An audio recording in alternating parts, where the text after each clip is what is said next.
வணக்கம். இன்றைய முக்கிய நிகழ்வுகள். புதுச்சேரி சிபிஎஸ்இ பள்ளிகளில் இந்தி திணிப்பு மற்றும் மும்மொழி கொள்கைக்கு எதிர்ப்பு. விடுதலை சிறுத்தைகள் கட்சியினர் கண்டன ஆர்ப்பாட்டம். உழவர்கரை தொகுதியில் வெற்றி பெற்ற சில மணி நேரத்தில் மக்கள் பணி. மழை பாதிப்பு இடங்களை நேரில் ஆய்வு செய்த சட்டமன்ற உறுப்பினர் நாராயணசாமி.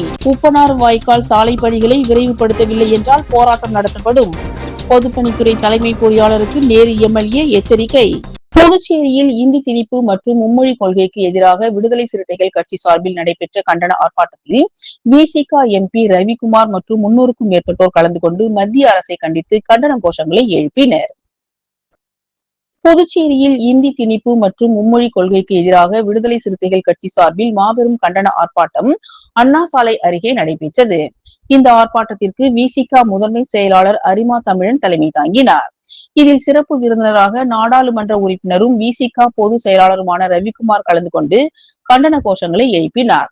இந்த ஆர்ப்பாட்டத்தில் சுமார் 300க்கும் மேற்பட்ட விசிகவினர் கலந்து கொண்டு புதுச்சேரி மாநில கல்வித்துறையில் இந்தியை திணிக்கும் முயற்சியை கைவிடக் கோரியும், மாநிலத்தில் ஏற்கனவே நடைமுறையில் உள்ள இருமொழி கொள்கையை தொடர்ந்து செயல்படுத்த வலியுறுத்தியும் மத்திய அரசை கண்டித்தும் கோஷங்களை எழுப்பினர். புதுச்சேரி மாநிலத்தில் பிரெஞ்சு மொழி என்பது ஒரு காலனிய ஆட்சிக்கால மொழியாக கருதப்படாமல் இந்த மக்களிடையே ஒரு பண்பாட்டு உறவை இன்றைய அளவிலும் பல்லாயிரக்கணக்கான புதுச்சேரி வாழ் தமிழர்கள் பிரான்ஸ் நாட்டிலே இருக்கின்ற சூழலில் இது ஒரு பண்பாட்டு உயிரோட்டமான உறவை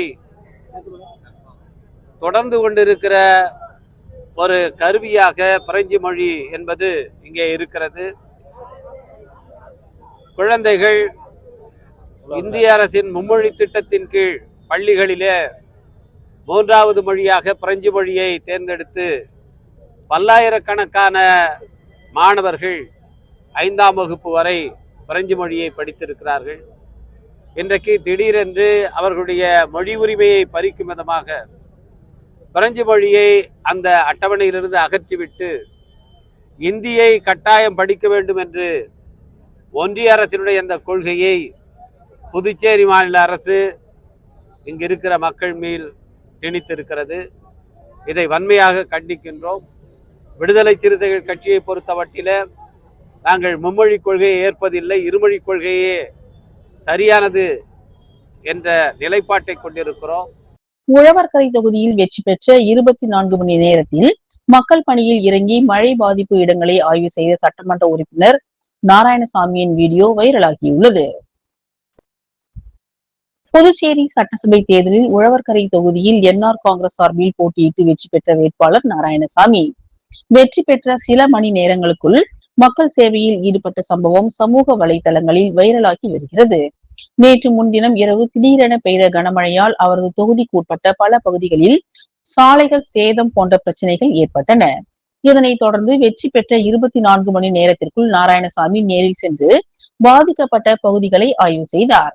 மழைநீர் தேங்கிய பகுதிகளை பார்வையிட்டு சம்பந்தப்பட்ட அதிகாரிகளுக்கு உடனடி நடவடிக்கை எடுக்க அறிவுறுத்தியதுடன் பொதுமக்களிடம் நேரடியாக பேசி அவர்களின் குறைகளை கேட்டறிந்தார். வெற்றி கொண்டாட்டங்களை ஒதுக்கி வைத்து மக்கள் நலனில் கவனம் செலுத்திய அவரது செயலுக்கு பொதுமக்கள் பாராட்டு தெரிவித்துள்ளனர். காமராஜர் நகர் தொகுதியில் வெற்றி பெற்ற ஜோஸ் சார்லஸ் மார்டினுக்கு அந்த தொகுதி மக்கள் வாழ்த்து தெரிவித்துக் கொண்டனர். காமராஜர் நகர் தொகுதியில் நடைபெற்ற சட்டமன்ற தேர்தலில் லட்சிய ஜனநாயக கட்சியின் தலைவர் ஜோஸ் சார்லஸ் மார்டின் அவர்கள் பெருவாரியான வாக்கு வித்தியாசத்தில் சிறப்பான வெற்றியை பெற்றார். இந்த வெற்றி அந்த பகுதி மக்களின் நம்பிக்கையையும் அவரின் அரசியல் பணிக்கான ஆதரவையும் வெளிப்படுத்துவதாக கருதப்படுகிறது. வெற்றியை தொடர்ந்து காமராஜர் நகர் தொகுதியின் கட்சி நிர்வாகிகள் மற்றும் தொண்டர்கள் பலரும் ஒன்று கூடி தலைவர் ஜோஸ் சார்லஸ் மார்டின் அவர்களை காமராஜ் நகர் தொகுதியில் உள்ள அவரது அலுவலகத்தில் நேரில் சந்தித்து வாழ்த்துக்களை தெரிவித்தனர். அப்போது அவருக்கு பொன்னாடை அணிவித்து மலர் தூவி பூங்கொத்துகள் வழங்கி உற்சாகமாக வாழ்த்துக்களை தெரிவித்துக் கொண்டனர். இந்த நிகழ்வில் தொகுதி மக்களின் சேவையே முதன்மை என்ற உறுதிப்பாட்டை மீண்டும் வலியுறுத்திய அவர் தேர்தலில் தம்மை ஆதரித்த மக்களுக்கு மனமார்ந்த நன்றியை தெரிவித்துக் கொண்டார். காமராஜர் நகர் தொகுதியின் சட்டமன்ற உறுப்பினர் ஜோஸ் சார்லஸ் மார்டின் மழை காலங்களில் சாலைகளில் தேங்கி நிற்கும் மழைநீர் பிரச்சனைகளுக்கு தீர்வு காணும் நோக்கில் முதல் கட்ட நடவடிக்கையாக ஆலோசனை மேற்கொண்டார். புதுச்சேரி காமராஜர் நகர் தொகுதியில் சட்டமன்ற உறுப்பினராக தேர்ந்தெடுக்கப்பட்டுள்ள லட்சிய ஜனநாயக கட்சியின் தலைவர் ஜோஸ் சார்லஸ் மார்டின் தொகுதியில் மழை காலங்களில் சாலைகளில் தேங்கி நிற்கும் மழைநீர் பிரச்சினைக்கு தீர்வு காணும் நோக்கில் முதல் கட்ட நடவடிக்கையாக ஆலோசனை மேற்கொண்டார். இதற்காக தஞ்சாவூர் மாவட்டம் பேராவூரணியை சேர்ந்த மேகா பவுண்டேஷன்ஸ் நிறுவனர் திரு நிமல் ராகவன் அவர்களுடன் அவர் விரிவான கலந்துரையாடல் நடத்தினார். இந்த ஆலோசனையில் காமராஜர் நகர் தொகுதியில் மழைநீர் தேங்காத வகையில் தேவையான திட்டங்கள் மற்றும் நடவடிக்கைகள் குறித்து பேசப்பட்டன. காமராஜர் நகர் தொகுதியின் சட்டமன்ற உறுப்பினராக தேர்ந்தெடுக்கப்பட்டுள்ள ஜோஸ் சார்லஸ் மார்டின் துணைநிலை ஆளுநர் அவர்களை நேரில் சந்தித்து வாழ்த்து பெற்றார். லட்சிய ஜனநாயக கட்சியின் தலைவரும் காமராஜர் நகர் தொகுதியின் சட்டமன்ற உறுப்பினருமான ஜோஸ் சார்லஸ் மார்டின் புதுச்சேரி துணைநிலை ஆளுநர் கைலாஸ்நாதன் அவர்களுக்கு பொன்னாடை மற்றும் பூங்கொத்து வழங்கி மரியாதை நிமித்தமாக சந்தித்து வாழ்த்து பெற்றார்.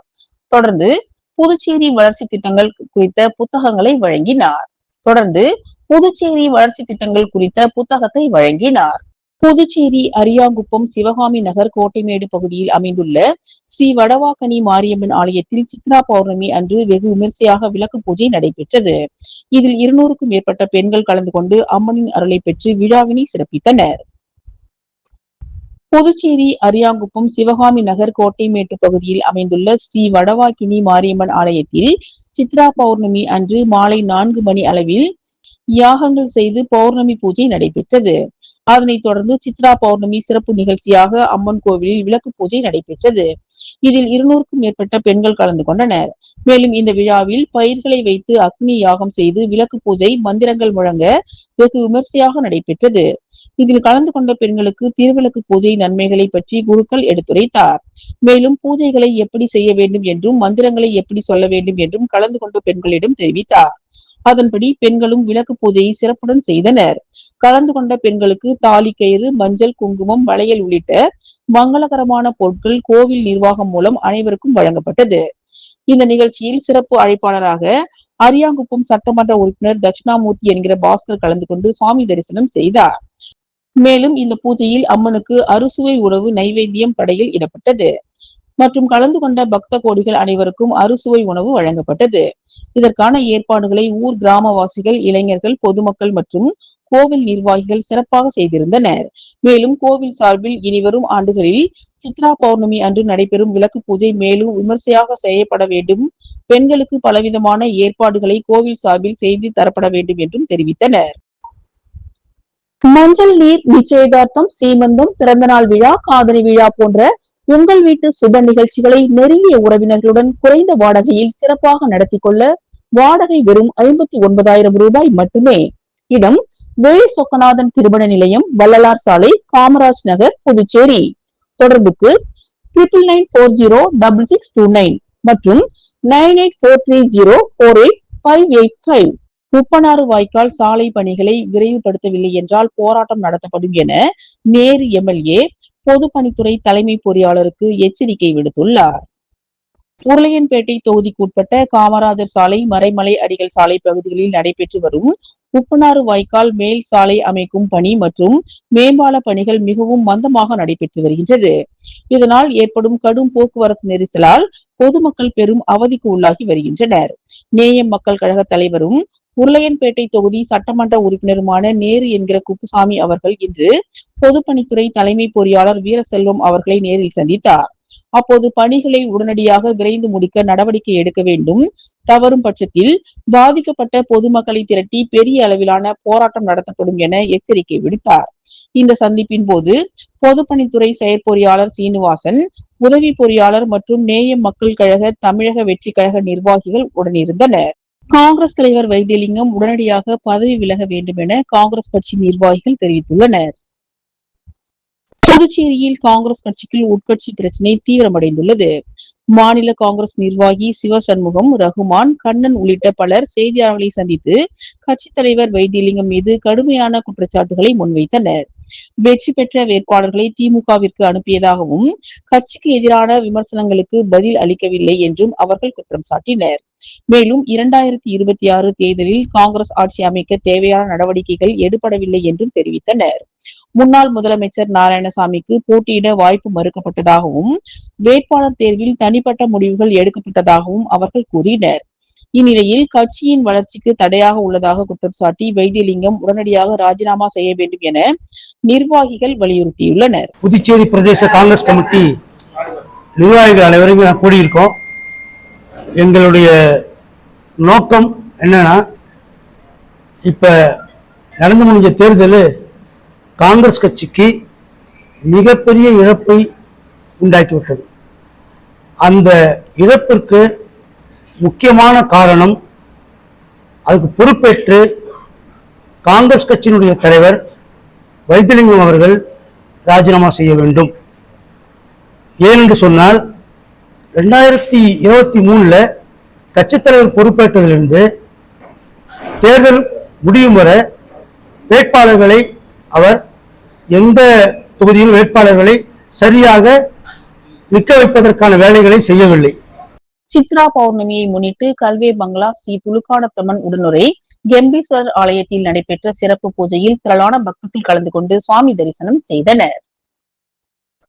புதுச்சேரி கோவிந்தசாலை கல்வே பங்களாவில் அமைந்துள்ள அருள்மிகு ஸ்ரீ துலுக்கானத்தம்மன் உடனுரை கெம்பீஸ்வரர் ஆலயத்தில் சித்ரா பௌர்ணமியை முன்னிட்டு அம்மன் மற்றும் சிவபெருமானுக்கு சிறப்பு பூஜை செய்யப்பட்டது. முன்னதாக பல்வேறு திரவியங்களால் அபிஷேகம் செய்யப்பட்டு மலர்களால் அலங்கரிக்கப்பட்டு மகா தீபாராதனை காண்பிக்கப்பட்டது. இந்நிகழ்ச்சியில் திரளான பக்தர்கள் கலந்து கொண்டனர். விழாவில் பங்கேற்ற பக்தர்களுக்கு பிரசாதம் வழங்கப்பட்டது. விழாவிற்கான ஏற்பாடுகளை 30 ஆண்டுகளாக தொண்டு செய்து வரும் ராஜேஷ் சிறப்பாக செய்திருந்தார்.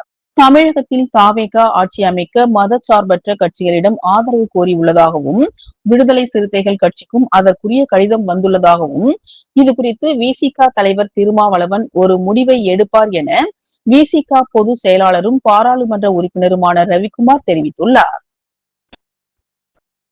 புதுச்சேரியில் செய்தியாளர்களிடம் பேசிய விசிக ரவிக்குமார் எம்பி, புதுச்சேரியின் கலாச்சார அடையாளமாக விளங்கும் பிரெஞ்சு மொழியை புறக்கணிக்கப்பட்டு ஒன்றிய அரசின் அழுத்தத்தால் இந்தியை திணிப்பதை வன்மையாக கண்டிப்பதாகவும் தமிழகத்தை போன்றே புதுச்சேரியிலும் இருமொழி கொள்கையை நீடிக்க வேண்டும் என்றும் மாணவர்களின் கல்வி உரிமையை பறிக்கும் வகையிலான இந்தி திணிப்பு நடவடிக்கைகளை மாநில அரசு உடனடியாக கைவிட வேண்டும், இல்லை என்றால் மாநிலத்தில் மொழி உரிமையை காக்க விசிக தொடர்ந்து போராட்டத்தை முன்னெடுக்கும் எனவும் கூறினார்.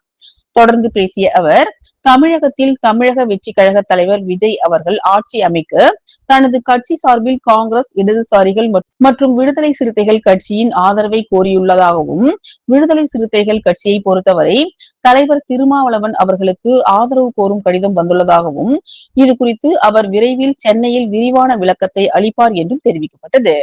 மேலும் மதசார்பற்ற கட்சிகளின் ஆதரவோடு ஆட்சி அமைக்க வேண்டும் என்பதில் தமிழக வெற்றி கழகம் உறுதியாக இருப்பதாகவும் அவர் தெரிவித்தார். இத்துடன் இன்றைய நிகழ்வுகள் நிறைவடைந்தன. வணக்கம்.